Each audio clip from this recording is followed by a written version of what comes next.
నమస్తే గురూజీ. శ్రీమాత్రే నమః.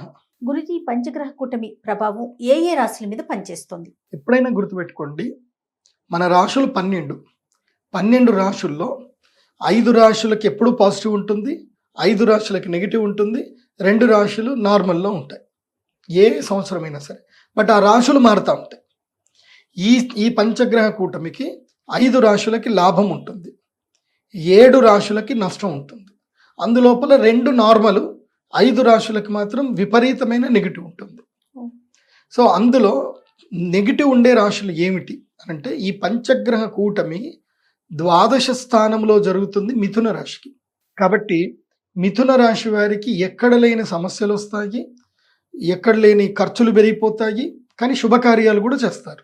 సో మిథున రాశి వారు ఏం చేయాలంటే, ఇప్పుడు శుభకార్యాలు చేయడానికి ఆలోచన చేసుకుంటే ఆ ఖర్చు అయిపోతుంది. లేదంటే అనవసరంగా ఎవడో ఒకడు దుర్మార్గుడు వస్తాడు, మీకు ఏదో చెప్తాడు, మీరు ఎక్కడో డబ్బులు పెడతారు, ప్రీ లాంచ్ ఆఫర్ అని చెప్తాడు, మీరు డబ్బులు పెడతారు, అది ఎప్పుడు లాంచ్ అవుతుందా అని మీరు చూస్తూనే ఉంటారు.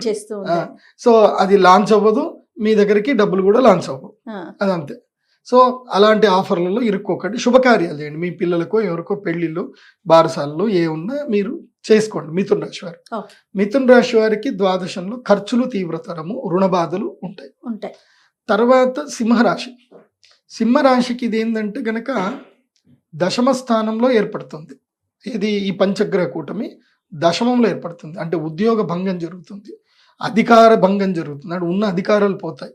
సో స్థాన నష్టం జరుగుతుంది, రాజ్య నష్టం జరుగుతుంది. సో నమ్మిన వాళ్ళందరూ మోసం చేస్తారు, అయిన టైంకి ఎవరు సహాయం చేయరు. ఇలాంటి ఇబ్బందులన్నీ కూడా సింహరాశి వారికి ఏర్పడుతుంది. కాకపోతే దీంట్లో ఒక పాజిటివ్ కూడా ఉంది, మళ్ళీ నెగిటివ్ ఉంటుంది, దాంట్లో పాజిటివ్ ఉంటుంది. ఏంది అనంటే, మీరు ఏదైనా ఇష్టం లేని ఉద్యోగంలో ఉన్నారా, ఇప్పుడు మానేసుకోండి. ఎట్లాగో ఇప్పుడు ఉద్యోగం పోతుంది కాబట్టి మానేయండి, మంచి ఉద్యోగం వస్తుంది. స్థాన మార్పు చేయాలనుకుంటున్నారు. ఇప్పుడు ఉదాహరణకు మీరు ఎక్కడో పల్లెటూరులో ఉన్నారు, జీవితం ఇంకా మారట్లేదు అని అనుకుంటున్నారు. ఇప్పుడు స్థాన మార్పు జరగాల్సిందే కాబట్టి ఇప్పుడు ఏం చేయండి, మైగ్రేట్ అయిపోండి. చాలా మంది జీవితాలు మైగ్రేట్ అయిన తర్వాత వాళ్ళ జీవితాలు బాగుపడ్డాయి. ఎంతో మంది ఒక మంచి ముహూర్తం చూసుకొని హైదరాబాద్కి వచ్చో లేదంటే చెన్నై పోయో వాళ్ళ జీవితాలు మారిపోయి వాళ్ళు ఇల్లు కట్టుకొని కోటీశ్వర్లు అవుతారు. సో ఇప్పుడు సింహరాశి వారికి ఉంది కాబట్టి మైగ్రేషన్ అయ్యే టైం ఇది. సో ఉద్యోగ మార్పు కానీ ట్రై చేసుకున్నా ఉద్యోగ మార్పు వస్తుంది.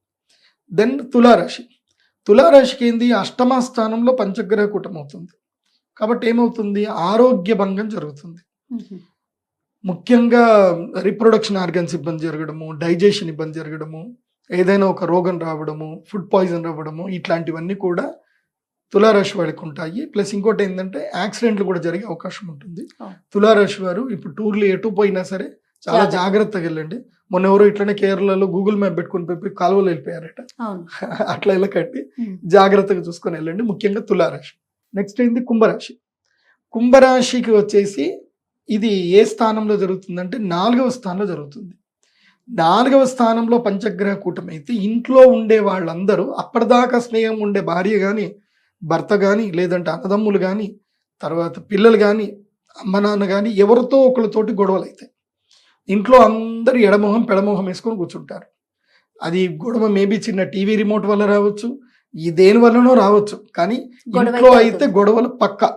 అందరూ ఎడమొహం పొడమొహం వేసుకుంటారు, 2 పొయ్యిలు పెట్టుకుంటారు. నేను ఇంట్లో ఇక అందరితో కలిసి ఉండేది లేదు, నేను మీ అమ్మతోటి మాట్లాడను, నాది నాకు తీసుకొచ్చేసి నా కుక్కర్ నాకు తెచ్చి అని అంటారు.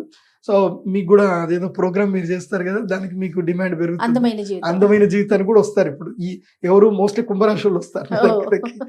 ఎందుకోసం అంటే కుంభరాశి వాళ్ళకి కుటుంబ కలహాలు ఎక్కువ అయిపోతాయి. కుటుంబ సుఖస్థానం కదా, అట్లాగే వాళ్ళకి వెహికల్స్ అమ్ముకోవడం, వెహికల్ యాక్సిడెంట్ అయిపోవడం, ఇల్లు అమ్ముకోవడం, ఇలాంటి అన్ని పరిస్థితులు ఏర్పడతాయి. ఇక తర్వాత వచ్చేసిన రాశి మీనరాశికి చాలా తీవ్రమైన ఇద్దరు ఉంటుంది. ఎందుకోసమంటే వీళ్ళకి శని ఇబ్బంది ఉంటుంది. కుంభరాశి ఈ రెండింటికి శనిగ్రహ ప్రభావం ఉండడం వల్ల ఆస్తులు నష్టపోతారు. మీనరాశి వారు మెయిన్గా తృతీయ స్థానంలో ఉండడం మూలన అన్నదమ్ముల మధ్యన గొడవలు జరుగుతాయి. ముఖ్యంగా అక్క చెల్లెలు కూడా కేసులు పెడతారు. ఇప్పుడు ఉదాహరణకి నాకు తెలిసిన మొన్న ఒక క్లయింట్ వచ్చారు. 2002లో వాళ్ళ చెల్లెలకి చాలా గ్రాండ్గా పెళ్లి చేశాడు. ఏది, వాళ్ళ నాన్న చనిపోయాడు, చెల్లెల్ని తానే పెంచాడు, మంచిగా పెంచి చేసి మంచిగా చూసి పొలం కూడా ఒకటి అమ్మేసి చెల్లెలకి గ్రాండ్గా పెళ్లి చేసి అప్పట్లోనే చెల్లెలకి ఒక 50 తులాల బంగారం పెట్టాడు. ఇది ఆ పొలం అమ్మిన డబ్బులు పెట్టి 50 తులాల బంగారం కూడా ఇచ్చాడు. కాకపోతే చెల్లెలే కదా, చెల్లెల్ని ఎప్పుడు లీగల్గా అడగరు కదా, ఆమెను సంతకం పెట్టమని ఏం అడగలేదు. సో ఏదో పొలం అమ్మేశాడు, అయిపోయింది. మిగతా పొలం ఏదైతే ఉందో ఆయన దగ్గర ఉంది. ఆయన చక్కగా పొలం పండించుకున్నాడు.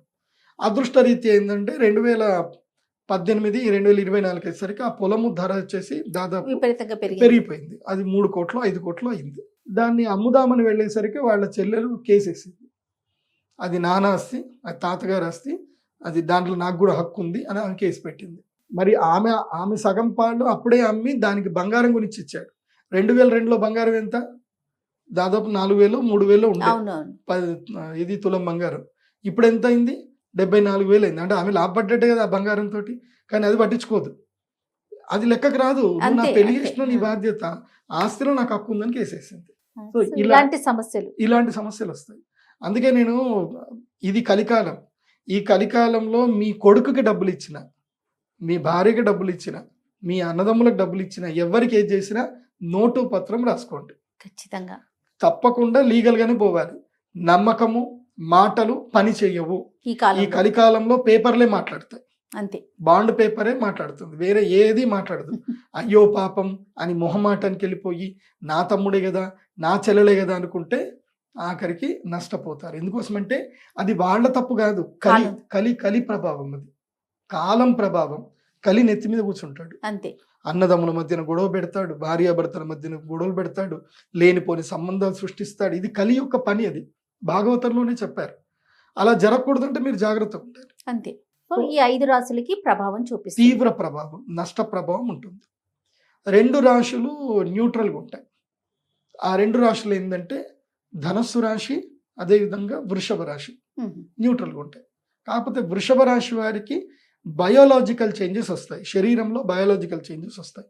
హార్మోన్స్ చేంజ్ అవ్వడము, తర్వాత ఎఫెక్టివ్గా థైరాయిడ్ ఇష్యూస్ రావడము, లేదంటే గాల్ బ్లాడర్ ఇష్యూస్ రావడము, ఇలాంటివన్నీ కూడా ముఖ్యంగా హార్మోనల్ ఇంబ్యాలెన్స్ అనేటివి వృషభ రాశి వారికి జరుగుతాయి. బికాస్ నేను మెడికల్ ఆస్ట్రాలజర్ కాబట్టి నాకు పర్ఫెక్ట్గా తెలుస్తుంది ఏదేం జరుగుతుందో. నేను చెప్పేది మోస్ట్లీ జరుగుతాయి. కాబట్టి వృషభ రాశి వారు మీ ఆరోగ్యం పట్ల అప్రమత్తంగా ఉండండి. ధనుసు రాశి వారికి ఏంటంటే శత్రుబాధ బాగా పెరుగుతుంది. లేనిపోని కొత్త శత్రువులు పుడతారు. సో ఏం లేదు, సింపుల్. మనం డ్రైవింగ్ చేస్తూ వెళ్తాం, ఎవడో ఓవర్టేక్ చేస్తాడు, వాడి మీద కోపంతో మనం పోయి వాడిని ఓవర్టేక్ చేస్తాము, పెట్టుకుంటాం, వాడు అక్కడ దిగుతాడు, వీడి ఇద్దరు కొట్లాడుకుంటారు, దాంతో ఇంకో 10 మంది కలుస్తారు, కొత్త శత్రువులు పుట్టుకొస్తారు. సో ఇంటి పక్కోడు ఎవడో చెత్త వేస్తాడు, ఎందుకు చెత్త వేసావురా అని పోయి, అదే చెత్త వేసాడు, అమ్మ చెత్త వేద్దని చెప్పమ్మా అని చెప్పి క్లీన్ చేసుకొని ఒక మంచి మాట చెప్తే అయిపోతుంది. సో గాంధీగిరిలో వెళ్ళాలి. లేదా ఎట్లా చెత్త వేస్తావురా నువ్వు, నేను వీడియో కెమెరా తీసి నేను పోలీస్ కేసు పెడతా అంటే వాడు 10 మంది తీసుకో. సో లేనిపోని గొడవలు ఎక్కువ అవుతాయి. ఏది ధనుసు రాశి వాళ్ళకి లేనిపోని గొడవలు అవుతాయి. కాబట్టి కామ్గా ఉంటే మంచిది, అంతే. ఎందుకోసం అంటే ధనుసు రాశి వారికి శని బాగా ఉన్నాడు, కానీ గురువు బాగా లేడు. లేనిపోని గొడవ వల్ల ఇట్లాగే ప్రీ లాంచ్ ఆఫర్లను పెట్టి డబ్బులను పెట్టి పోగొట్టుకుంటారు ధనుసు రాశి. ఇది ధనుసు రాశి వారి వృషభ రాశి న్యూట్రల్. ఇది. సో నెక్స్ట్ లాభం ఎవరెవరికి, ఏ రాశుల వారికి? అందులోపల మేషరాశి వారికి ఇది ధనస్థానంలో జరుగుతుంది కాబట్టి అఖండ ధనలాభం కలుగుతుంది. కాకపోతే ఏంటంటే దానికి రుణము చేసేదని ఇల్లు కొనుక్కోవచ్చు. ఇప్పుడు హౌసింగ్ లోన్స్ చేసుకున్నా ఏది చేసుకున్నా తప్పకుండా కలిసి వస్తుంది. ఎవరికి? మేషరాశి. ఈ సంవత్సరం మేషరాశి వారు ఇల్లు కట్టేసుకోండి. ఈ సంవత్సరం మేషరాశి వారికి ఏంటంటే ఇటు ద్వితీయంలో గురువు ఉన్నాడు, 11వ ఇంట్లో శని ఉన్నాడు. సో గురు శనులు ఇద్దరు కలిసి ఉన్నారు, ప్లస్ మిగతా గ్రహాలు కూడా కలిసి ఉన్నాయి. కాబట్టి they are being in top number 1 in this year. So ఈ పంచగ్రహ కూటమి మేషరాశి వారికి కూడా కలిసి వస్తుంది. అలాగే కర్కాటక రాశి వారు నంబర్ 2 పొజిషన్ ఉంటారు, నంబర్ 3 పొజిషన్. కానీ ఈ పంచగ్రహ కూటమి వల్ల రాబోయే 48 రోజులు కర్కాటక రాశి వారికి బాగా కలిసి వస్తుంది. ఎందుకోసం అంటే వీళ్ళకి 11వ స్థానంలో 5 గ్రహాలు ఒకేసారి ఉన్నాయి కాబట్టి వీళ్ళకి కలిసి వస్తుంది. ఆ తర్వాత కన్యారాశి. కన్యారాశికి కూడా బాగుంది, భాగ్యస్థానంలో జరుగుతుంది కాబట్టి అదృష్టం కలుగుతుంది. సో నేను రియల్గా ఎక్స్పీరియన్స్ కూడా చేస్తున్నాను. అలాంటి క్లయింట్స్ నాకు ఉన్నారు. వాళ్ళకు కాల్ చేసి చెప్తున్నారు, గురుజీ మీరు చెప్పారు నాకు మంచి డీల్ వచ్చింది, నేషనల్ హైవే 6 లైన్ హైవే పక్కనే నాకు ల్యాండ్ దొరికింది, మీరు చెప్పారు గురుజీ బాగుంటుందని, నాకు ఇప్పుడు ల్యాండ్ దొరికింది. ఎంతకు తెలుసా? 20 ఎకరాలు. 1 ఎకరం కేవలము 11 లక్షలకి ఎకరం దొరికింది. ఏది 6 వే హైవే పక్కన 11 లక్షలకి ఎకరం ఎక్కడ దొరుకుతుంది? చాలా కష్టం. లక్కీగా వాళ్ళకి దొరికింది. సో ఇలాంటివి జరుగుతాయి. పంచగ్రహ కూటమి వల్ల ల్యాండ్లు దొరుకుతాయి, మంచి మంచి డబ్బులు. ఎప్పుడైనా అందుకోసం చెప్తాను ఏంటంటే డబ్బులు ఎప్పుడు జాగ్రత్తగా కాపాడుకొని పెట్టుకోవాలి. మంచి మంచి ఆపర్చునిటీస్ వస్తాయి అప్పుడప్పుడు. మంచి ఇన్వెస్ట్మెంట్స్ చేయాలి. మంచి ఇన్వెస్ట్మెంట్స్ కూడా వస్తాయి. ఇప్పుడు నాకు తెలిసి ఇక్కడనే జూబ్లీ హిల్స్లో ఒక దాదాపు 5 కోట్ల ఇల్లు, వాళ్ళకి ఏదో ఫినాన్షియల్ ప్రాబ్లం ఉంది, వాళ్ళది బ్యాంక్రప్ట్ అవుతుంది, వాళ్ళకి అర్జెంట్ 3 కోట్లు అవసరం ఉన్నాయి. బ్యాంక్ వాళ్ళు కూడా ఎవరు ఇయ్యని అన్నారు. సడన్గా ఒక్కళ్ళకి అడిగితే వాడు 3 కోట్లు క్యాష్ ఇచ్చేసి ఇల్లు రిజిస్ట్రేషన్ చేసుకున్నాడు. 2 కోట్లు లాభం. బా, అంతే కదా. అంతే, 3 కోట్ల దగ్గర పెట్టుకున్నాడు, కాపాడు పెట్టుకున్నాడు కాబట్టి లాభం వచ్చింది. సో ఎప్పుడైనా డబ్బుని మనం ఎంత కాపాడుకుంటే అదృష్ట సమయం వచ్చినప్పుడు అది మనకు ఉపయోగపడుతుంది. లక్ టైం వచ్చింది, మన దగ్గర బోర్డింగ్ పాస్ లేదు, ఫ్లైట్ ఎందుకు ఇస్తాం? అంతే కదా. బోర్డింగ్ పాస్ అంటే మనం డబ్బులు దాచిపెట్టుకోవడం. అందుకోసం డబ్బుకి చాలా విలువ ఇవ్వాలి. అందుకే అదో పాట చెప్తారు కదా, ధనమేన అన్నిటికీ మూలం. ఆ పాట 10 సార్లు విన్నాడు. మా నాన్న అయితే నాకు రోజు వినిపించేటోడు ఆ పాట, రేడియోలో రాగా కూర్చో ఈ పాటిను అనేటోడు. అంటే డబ్బు వాల్యూ తెలుసుకో, డబ్బు వాల్యూ తెలుసుకోవాలి. తర్వాత వృశ్చిక రాశి. వృశ్చిక రాశి వారికి 7వ స్థానంలో ఈ పంచగ్రహ కూటమి జరుగుతుంది కాబట్టి వీళ్ళకి ఆకర్షణ యోగ సిద్ధి కలుగుతుంది. వీళ్ళకి ఎలాంటి ఫినాన్షియల్ డీల్స్ అయినా అందరూ ఎస్ అని చెప్పేస్తారు. మీరు ఏదైనా బార్గెనింగ్ చేస్తున్నారు, 30 లక్షలు చెప్తున్నారు ల్యాండ్, మీరు వెళ్ళి 20 లక్షలకి ఇచ్చేయండి అంటే వాళ్ళు ఏదో ఇచ్చేస్తారని ఇస్తారు. అలా మాయలు పడిపోతారు. అంత ఆకర్షణ శక్తి ఉంటుంది వృశ్చిక రాశికి. సో ఈ తర్వాత మకర రాశి. మకర రాశికి విద్యాయోగం ఉంటుంది, విదేశాలకు వెళ్ళాలంటే కలిసి వస్తుంది, మంచి ఉద్యోగ యోగం కుదురుతుంది, అన్ని బాగున్నాయి. ఓకే. సో ఈ 5 రాశుల వరకు ఇలా బాగుంది. బాగున్న వారి సంగతి సరే గురూజీ, వాళ్ళకి ఎట్లానో బాగుంది. బాగున్న రాశులు 7 చెప్పారు, అందులో 2 న్యూట్రల్ గా ఉంటారు. ఈ 5 రాశుల వారు, మిగతా 5 రాశుల వారు ఎలాంటి పరిహారాలు చేసుకోవాలి? స్పెసిఫిక్ గా అంటే ఎలాంటి దేవుని మందిరాలను దర్శించుకోవాలి, ఎలాంటి పూజలు చేయాలి, అలాంటి పరిహారాలు అసలు ఏమన్నా ఉన్నాయా? ఎవరైనా సరే దైవారాధన నిత్యము చేసుకోవాలి. ఫలానా ఇదే వచ్చిందనే కాదు, నిత్యము దైవారాధన అయితే చేసుకోవాలి. కానీ దీని ప్రభావం ఉంటుంది కదా. దీని ప్రభావం తగ్గించుకోవాలంటే ప్రత్యేకమైన యజ్ఞ యాగాదులు. ఎందుకోసం అంటే అర్చన, పూజ ఇవి భక్తి ప్రాధాన్యతంతో వస్తుంది, కానీ ఇవి పరిహారాల కిందికి రావు. పరిహారాలు కలియుగంలో చేయాలంటే యజ్ఞమే, తంత్ర పూజలు యజ్ఞములే చేయాలి. యజ్ఞము చేయటం వల్లనే ఇష్టకామ్యార్థములు సిద్ధిస్తాయి, విపత్తులన్నిటివి మనం ఓవర్కమ్ చేయగలుగుతాం. సో యజ్ఞమే చెయ్యాలి. అందుకే పంచగ్రహ కూటమిలో మేము యజ్ఞం చేస్తున్నాం. ఆ యజ్ఞము చాలా మహాద్భుతమైన యజ్ఞం చేస్తున్నాం. సామాన్యులుగా ఎవరు మేము చేయలేము, అలాంటి యజ్ఞాలు మీరు చేస్తున్నారు. ఎందుకోసం అంటే చాలా మందికి యజ్ఞం ఎలా చేయాలో కూడా కొంతమందికి తెలియదు. ఇది శ్రీచక్ర మండల పరివేష్టిత అభీష్ట సిద్ధి తంత్రము, దీన్ని సౌభాగ్య సిద్ధి తంత్రము అంటారు. చాలా మంది సౌభాగ్య సిద్ధి తంత్రం అంటే ఏందో కూడా తెలియదు, పేరు కూడా తెలియదు కొంతమందికి. సో ఇవన్నీ కూడా అద్భుతమైన గ్రంథాల్లో ఉంటుంది, రావణ సంహిత లాంటి గ్రంథాల్లో ఉంటుంది. మేము ఎప్పుడైనా సరే ఆర్ష గ్రంథాలు తీసుకుంటాం, ఆర్ష గ్రంథాల్లో ఏదైతే ఎట్లా చెప్పారో అలా మేము చేయిస్తాం అనమాట. కాబట్టి ముహూర్తం బట్టే చేయించాలి. నా దగ్గర యంత్రాలు ఉంటాయి, బోలెడు యంత్రాలు ఉంటాయి, ఎప్పుడు ఆఫీస్లో స్టాక్ ఉంటుంది. ఎవరైనా వచ్చి 1,00,000 రూపాయలు ఇస్తాను, నాకు యంత్రం ఇస్తానంటే ఇప్పుడు ఇవ్వను, అలానా టైంలో నేను యాగం చేస్తాను, అప్పుడు వచ్చి యాగం చేయించుకొని యంత్రం తీసుకోమని చెప్తాను. దాని ఫలితం అప్పుడు ఉంటుంది. యంత్రము, మంత్రము, తంత్రము ఈ 3 ఎప్పుడు కలిసి వస్తాయంటే ముహూర్తం బాగుంటే కలిసి వస్తుంది. ముహూర్తం బాగా లేదు, యంత్రము, మంత్రము, తంత్రం 3 పనిచేయవు. ముహూర్తం చాలా ముఖ్యం. అందుకే జ్యోతిష్ శాస్త్రం యొక్క ప్రాధాన్యతని ముహూర్తంతో, అంటే కాలమును అర్థం చేసుకునే శాస్త్రమే జ్యోతిష్ శాస్త్రం. కాలం ఎప్పుడూ ఉంటుంది, ఏది సామాన్యుకి, కానీ జ్యోతిష్ శాస్త్ర పండితుడు పసిగడతాడు ఏది అదృష్ట కాలము, ఏది దురదృష్ట కాలం అని పసిగడతాడు. ఇప్పుడు ఉదాహరణకి ఇదే పంచగ్రహ కూటమి. సో అమితాబ్ బచ్చన్ గారి యొక్క జాతకం మీరు వెతకండి. అమితాబ్ బచ్చన్ గారు పుట్టినప్పుడు కూడా ఆయన పంచగ్రహ కూటంలోనే పుట్టారు. ఆయన అంటే ఆయన పుట్టేకన ముందు రోజు చంద్రుడితో కలిసి 5 గ్రహాలు కలిసి ఉన్నాయి, పంచగ్రహ కూటంలో పుట్టాడు ఆయన. ఆయన పంచగ్రహంలో పుట్టాడు కాబట్టి వాళ్ళు అంత అద్భుతమైన బిగ్ బాస్ అయ్యాడు ఆయన.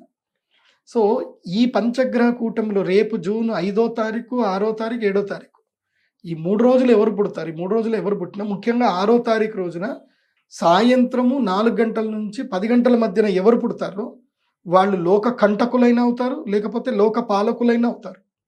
ఇద్దరు పుడతారు, లోక కంటకుడు పుడతాడు, లోక పాలకుడు పుడతాడు, ఇద్దరు పుడతారు. వీళ్ళు పుట్టినటువంటి ఈ సమయ ప్రభావం ఎప్పుడు వస్తుంది తెలుసా?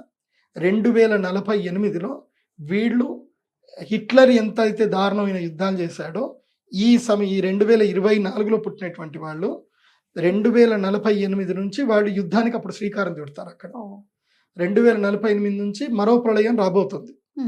అప్పుడు మళ్ళీ అష్టగ్రహ కూటమి ఏర్పడుతుంది. 2048లో అష్టగ్రహ కూటమి. అష్టగ్రహ కూటమి ఎప్పుడు ఏర్పడుతుంది తెలుసా?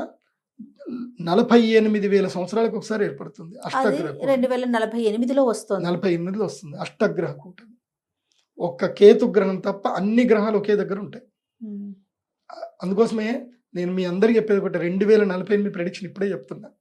అనవసరంగా సిటీలలో కోట్లు కోట్లు పెట్టి ల్యాండ్ కొనుక్కోకండి. దూరంగా వెళ్ళిపోయి మనిషికి ఒక 20 ఎకరాలు అయితే ల్యాండ్ కొనుక్కోండి ఎక్కడైనా. సో మీ రెండవ తరము, మీ తరానికైతే మన తరంకైతే ఓకే, మనం ముసలోళం అయిపోతాం. 80s పుట్టిన వాళ్ళకి, మనకు 80s 90s పుట్టిన వాళ్ళకి ఓకే. కానీ ఈ 2000లో ఎవరైతే పుడతారో వాళ్ళ యొక్క లైఫ్ వాళ్ళ పిల్లలతో సస్టైన్ అవ్వాలి అని అంటే యూ నీడ్ బిగ్గెస్ట్ ల్యాండ్స్. ఎందుకోసం అంటే మొన్న కోవిడ్ వచ్చింది, మనకు సప్లై ఛానల్ బాగుంది, రైతులు కష్టపడ్డారు కాబట్టి మనకు అన్నం దొరికింది. అవును, రైతులు కూడా కష్టపడకుండా సప్లై ఛానల్ లేదు, అప్పుడు మనకు అన్నం దొరుకుతుండేనా? నేను సిటీలో ఉంటున్నా, నా బంగ్లా 5 కోట్లు వర్త్ అంటే పోరా 5 కోట్లు తీసుకొని ఏం చేస్తావు అంటారు. అంతేగా, అన్నం రైస్ రాదు, తినడానికి అన్నం అన్నం రాదు కదా. 5 కోట్ల బిల్డింగ్, 200 గజాలు 5 కోట్ల బిల్డింగ్ ఉంది. అదే 5 కోట్లతో ఒకటికి 100 ఎకరాల పొలం ఉంది. ఏది ఉపయోగపడుతుంది అప్పుడు? ఖచ్చితంగా పొలమే కదా గురూజీ. పొలమే ఉపయోగపడుతుంది. కాబట్టి నేను అందరికీ చెప్తున్నా, ఇది నా మాట, బంగారు మూట, మిస్ చేసుకోవద్దు చెప్తున్నా. ఇప్పటి నుంచి మొదలు చేసుకొని 5 ఏళ్ల లోపల భూమి కొనుక్కోండి, ఎంత వీలైతే అంత భూమి కొనుక్కోండి. మనిషికి, ఒక కుటుంబానికి 10 ఎకరాల నుంచి 20 ఎకరాలు పక్కా ఉండాలి, ఇది డిసైడ్ చేసుకోండి. ఇల్లు కట్టడము పెద్ద పెద్ద, నాకు రోడ్డు పక్కన దొరికింది 100 ఎకరాలు 10 కోట్లు, 100 గజాలు 10 కోట్లు పెట్టి కొనడం వేస్ట్. 20 ఎకరాల ల్యాండ్ కొనుక్కోండి, ఆ తర్వాత మీరు కమర్షియల్ ఎంత బిజినెస్ చేసుకోండి. ఒక సందర్భం వస్తే చూడండి, భవిష్యత్తులో అందరు పెట్టాబేడ సర్దుకొని మీ పొలంకి వెళ్ళిపోయే పరిస్థితి వస్తుంది చూడండి. అలాంటి వాళ్ళే బతికి బయటపడతారు, మిగతా వాళ్ళు ఎవ్వరు బయటకట్టరు చెప్తున్నా. ఎందుకోసం అంటే మనం మూకుమ్మడికి మనందరం ఒకే దగ్గర ఉంటాం కదా. ఇలాంటి కోవిడ్ లాంటి మళ్ళీ ఇంకొక వ్యాధి భయంకరంగా వస్తే సప్లై ఛానల్ బంద్ అయిపోతే బతకలేం మనం. ఊహించడానికే భయంగా అనిపిస్తోంది. అప్పట్లో అందరూ పల్లెటూరుకి వెళ్ళిపోతారని నేను కోవిడ్ రాకనే ముందు 2019లోనే చెప్పారు. అవును, నేను నాగరాజు ఇంటర్వ్యూ చేసినప్పుడు అవును. చెప్పాను, నేను అందరూ పల్లెటూరులోకి వెళ్ళిపోతారు, సిటీలో ఎవరు ఉండరు, సిటీ ఖాళీ అయిపోతుందని చెప్పాను. అవును, సిటీ మొత్తం ఖాళీ అయిపోయింది. కోవిడ్ టైంలో గ్యాప్ దొరికిందో లేదో అందరూ ఇళ్లలోకి వెళ్ళిపోయారు, ఇక్కడ ఉండలేమని. ఇలాంటి పంచగ్రహ కూటమి గతంలో ఎప్పుడు వచ్చింది గురూజీ? ఈ పంచగ్రహ కూటమి గతంలో 2012లో సేమ్ జూన్ 6వ తారీఖే వచ్చింది. దాని యొక్క ప్రభావం వల్ల అస్సాంలో, ఉత్తర రాష్ట్రంలో విపరీతమైనటువంటి వరదలు వచ్చాయి. అదే టైంలో మన భారతదేశంలో విపరీతమైన చొరబాట్లు కూడా వచ్చాయి. 2014లో నరేంద్ర మోదీ గారి గవర్నమెంట్ వచ్చింది, కానీ నరేంద్ర మోదీ గారి గవర్నమెంట్ రాకన్నా మునిపే 2012 నుంచి 2014 మధ్యలో బంగ్లాదేశ్ నుంచి ఎంతో మంది చొరబాటుదారులు మన దేశంకి వచ్చేసారు. అది మన దేశానికి జరిగిన పెద్ద విపత్తు. అది 2013లో జూన్ 16వ తారీఖు, 2013 జూన్ 16వ తారీఖు మిథున రాశిలో చతుర్గ్రహ కూటమి ఏర్పడింది. అదే రోజు దారిదేవి మందిర్ కూల్చడానికి ప్రయత్నం చేశారు. కేదార్నాథ్లో పెద్ద వరదొచ్చి కేదార్నాథ్ దేవాలయాన్ని ఒక శిల వచ్చేసి ఆపేసింది. దాన్ని భీమశిల అంటారు. ఆ భీమశిల వచ్చి కేదార్నాథ్ దేవస్థానాన్ని, ఎక్కడ మొదలైందో దేవస్థానానికి ఇంత కూడా ఏం జరగలేదు, కానీ అక్కడి నుంచి వరదతోటి మొత్తం కొట్టుకుపోయారు, కొన్ని వేల మంది చనిపోయారు. కేదార్నాథ్ వరదలు కరెక్ట్గా నేటికి 11 సంవత్సరాలు జరిగింది. సో ఆ ముహూర్తం కూడా ఇదే వస్తుంది, ఇప్పుడే సందర్భం వస్తుంది. కాబట్టి ఇప్పుడు వరదలు వస్తాయి. కేదార్నాథ్లో ఇది విపత్తు జరిగింది. ఆ తర్వాత 2019 డిసెంబర్లో చతుర్గ్రహ కూటమి ఏర్పడింది. డిసెంబర్ 15వ తారీఖు ఎప్పుడైతే చతుర్గ్రహ కూటమి ఏర్పడిందో అప్పుడు మనకి కోవిడ్ వైరస్ బయటకు వచ్చింది. తర్వాత 2021 ఫిబ్రవరి 16వ తారీఖు రోజున షష్టగ్రహ కూటమి ఏర్పడింది. మకర రాశిలో సూర్యుడు, బుధుడు, శని, శుక్రుడు, చంద్రుడు, అదేవిధంగా కుజుడు, 6 గ్రహాలు కూడా కలిసి ఒకే స్థానంలో మకర రాశిలో షష్టగ్రహ కూటమి ఏర్పడింది. ఫిబ్రవరి నుంచి జూలై వరకు సెకండ్ వేవ్ వచ్చి ఫస్ట్ వేవ్ కన్నా ఎక్కువ మంది చనిపోయారు. సో ఇవన్నీ గత అనుభవాలు. ఇప్పుడు నేను రాశి ఫలాలు చెప్తున్నాను అంటే గత అనుభవాలతో చెప్తున్నాను. నేనేం దేవుణ్ణి కాదు, నేను గతాన్ని మొత్తం కూడా రీసెర్చ్ చేశాను. గతంలో ఇదే గ్రహస్థితి వచ్చినప్పుడు ఏం జరిగిందని.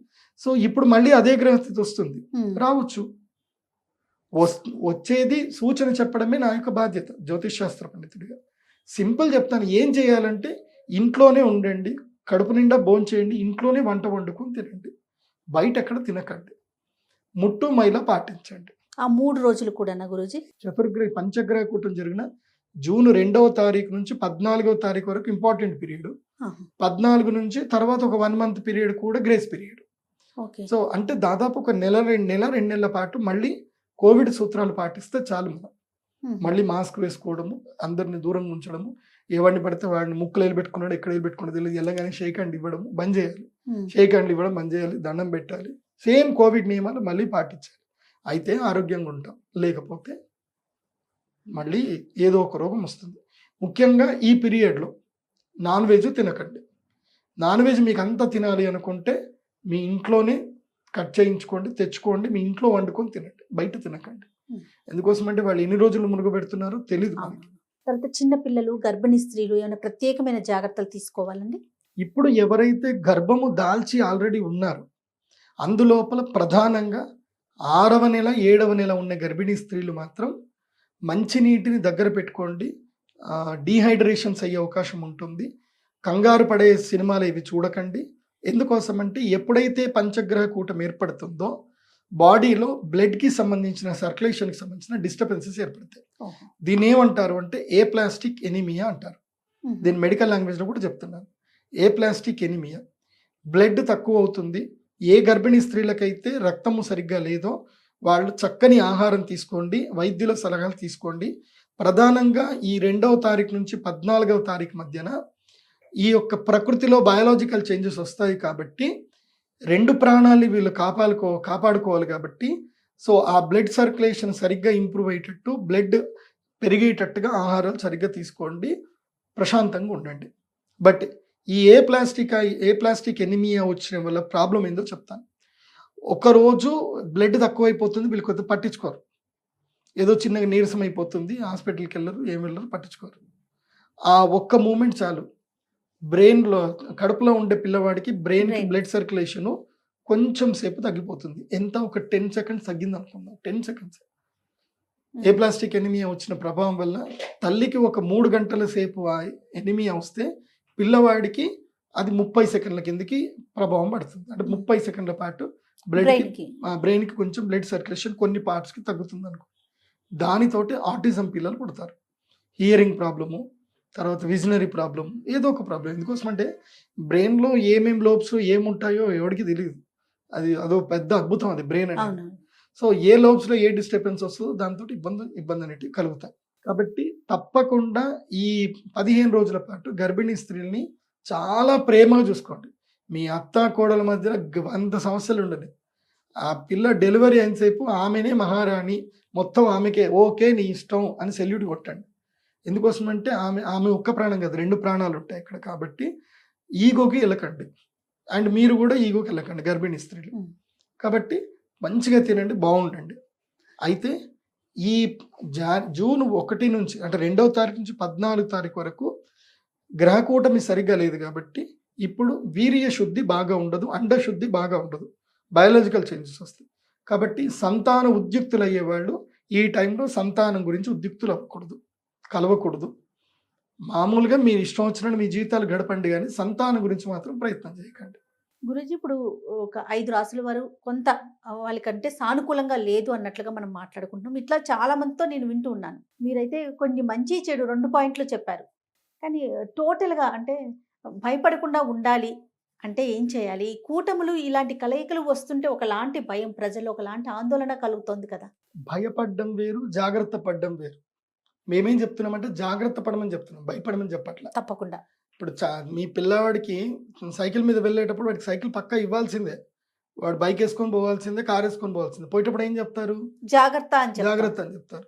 కారు నడపకరా, ఎవరికో యాక్సిడెంట్ అయింది కదా అని భయానికి లాక్కుంటే వాడిని ఎదగనట్టే. అంతేగా. సో మీరు ఎదగాలి. కాకపోతే ఒక గురువుగా మీ అందరికీ జాగ్రత్త చెప్తున్నా. భయపడితే జీవితం నేను సాధించలేం. అది ఏమవుతుందో తెలుసుకొని దాన్ని జాగ్రత్తగా దాన్ని మనం ఓవర్కమ్ చేయాలి. అది కేవలము దైవ భక్తితో మాత్రమే మనం చేయగలం. సో దైవారాధన చేయండి, సూర్య నమస్కారాలు చేయండి. తెల్లవారుజామున 3 గంటల 15 నిమిషాల నుంచి 5 గంటల మధ్య లోపల ధ్యానం చేయండి. మహాతార్ బాబాజీ గారి వీడియో ఆల్రెడీ నేను సుమన్ టీవీలో చేశాను, అది చూడండి, అది ఫాలో అవ్వండి, ధ్యానం చేయండి. లేటెస్ట్గా మీరు రెగ్యులర్గా అప్డేట్ అవుతూ ఉండండి. చాలామంది మూఢత్వంలో ఉండిపోతారు, ఒకే దానికి స్టిక్ అయిపోతారు. అలా ఉండకూడదు. ప్రశ్నించే గుణం కూడా పెంచుకోండి. సో గొడవలు తగ్గించుకోండి, నిదానంగా ఉండండి. ఏది శాశ్వతం, ఏది నిత్యం అన్నీ తెలుసుకోండి. ప్రపంచంలో డిస్క్రిమినేషన్ తెలుసుకున్న తర్వాత, ప్రపంచం యొక్క పోకడలు తెలుసుకున్న తర్వాత అలాంటి జ్ఞానికి భయం అనేది ఉండదు. సో మీరు అలాంటి జ్ఞానవంతులు అయిపోయారు అనుకోండి, అప్పుడు ఈ గ్రహస్థితులు ఏవి ఏం చేయలేవు. దానికి దైవ బలం తోడైపోతే ఏది ఏం చేయలేదు. ఇంకా సుమన్ టీవీ ప్రేక్షకులకి మీరు అంటే ఎలాంటి దైవారాధన చేయాలి, ఎలాంటి జాగ్రత్తలు తీసుకోవాలని చెప్తారు? నేను ఎప్పటి వరకు చెప్పేది ఒకటే, ప్రతిరోజు ఉదయాన్నే లేవాలి, సూర్య నమస్కారాలు చేయాలి. ఇది రెగ్యులర్ డ్యూటీ పెట్టుకోండి. ఈ గ్రహస్థితి ప్రభావం బాగా లేదు కాబట్టి అమ్మవారి యొక్క లలితా సహస్రనామం చదువుకోండి. ఎందుకోసమంటే రహస్యానాం రహస్యం చ లలితా ప్రీతిదాయకం అనేన సదృశం స్తోత్రం నభూతం న భవిష్యతి. ఈ స్తోత్రంను మించిన స్తోత్రం ఇంకోటి లేదు. కాబట్టి అందరూ సామూహికంగా ఈ పంచగ్రహ కూటమి రోజున, అమావాస్య రోజున సాయంత్రం 5 గంటల నుంచి 9 గంటల వరకు అందరూ కూడా కలిసి లలితా సహస్రనామం చదువుకోండి. మీరు చదవడం వల్ల మీకే ప్రయోజనం కాదు, లోకానికి కూడా ప్రయోజనం ఏర్పడుతుంది సామూహికంగా చేస్తే. అయితే ఎవరైనా ఇండివిజువల్గా తమ జీవితంలో ఉన్నత స్థాయికి రావాలి, తమ జీవితం మారట్లేదు, ఏది చేస్తే జీవితం మారుతుంది అని ఒక్క ఛాన్స్ గురించి వెయిట్ చూస్తుంటారు కదా, అలాంటి వాళ్ళకి మాత్రం నేను ఒక అవకాశం ఇస్తున్నాను. మేము శ్రీచక్ర మండల పరివేష్టిత సౌభాగ్య సిద్ధి తంత్రం యాగం చేస్తున్నాం. ఇదే రోజున 6వ తారీఖు రోజున. ఎందుకోసం అంటే ఇలాంటి ముహూర్తం మళ్ళీ రాదు. 12 ఏళ్ళకి కానీ ఇలాంటి గ్రహాల కలయిక రాదు. మరి ఇలాంటి గ్రహ కలయిక వచ్చినప్పుడు మేము ఏం చేయాలి? ఆ శక్తిని మేము కాపాడుకోవాలి, ఆ శక్తిని యంత్రంలో నిక్షిప్తం చేయాలి. కాబట్టి ఆ రోజు నేను యాగం చేస్తాను. మీరు ఎవరైనా వచ్చినా రాకపోయినా నేనైతే యాగం చేస్తాను. ఆ రోజు ఒక ప్రత్యేకమైన తిలకం తయారు చేస్తాం. ఆకర్షణ తిలకం అని ఒకటి ఉంటుంది, సౌభాగ్య తిలకం. అది పెట్టుకుంటే మనిషికి ఆకర్షణ సిద్ధి పెరుగుతుంది. ఆ తిలకం నేను తయారు చేస్తాను. సో ఆ తిలకం ఎవరెవరైతే యజ్ఞం మీద కూర్చుంటారో వాళ్ళందరికీ తిలకం కూడా ప్రసాదం కింద ఇస్తాం. కాకపోతే కేవలము 54 మందికి మాత్రమే అవకాశం ఇస్తాను. ఎక్కువ మందికి అవకాశం ఇవ్వడం కుదరదు. ఎందుకోసమంటే నేను ఆ చేసే దగ్గర 54 మందికి మాత్రమే ఇవ్వగలుగుతాను. సో కేవలం 54 మందికి మాత్రమే అవకాశం ఇస్తాను. అంతకుమించి ఎక్కువ మందికి వచ్చినా ఇవ్వడం జరగదు. కాబట్టి ఎవరైనా ఆసక్తి ఉన్నవారు సంప్రదించవచ్చు. నా వెబ్సైట్ ఉంది, pradeepjoshi.com వెబ్సైట్ ఉంది, లేదంటే కింద స్క్రోలింగ్ లో నంబర్ కనిపిస్తుంది, తప్పకుండా కాంటాక్ట్ చేయండి. వీటితో పాటుగా సామాన్యులంతా కూడా లలిత సహస్రనామ పారాయణ తప్పకుండా లలితా సహస్రం చదవండి. ఒకరు రాకపోతే కనీసము ప్లే చేసుకొనైనా వినండి. చాలా సంతోషం గురూజీ. నమస్తే. శ్రీమాన్. సుమన్ టీవీలో మీ పర్సనల్ అండ్ బిజినెస్ ప్రమోషన్స్ కోసం కింది నెంబర్కి కాంటాక్ట్ చేయండి.